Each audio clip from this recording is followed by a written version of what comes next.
You ask Tiger to solve. This deals with linear equations with one unknown. The final result is w equals 6. Let's solve it step by step. Simplify the expression. Expand the parentheses. Multiply the coefficients. Simplify the arithmetic. Group all constants on the right side of the equation. Add 15 to both sides.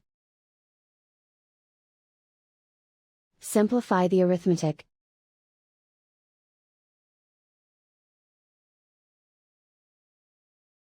Isolate the w. Divide both sides by 9. Simplify the fraction.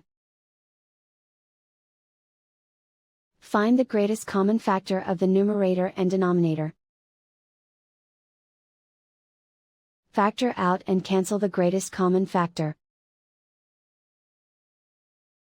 And so the final result is w equals 6.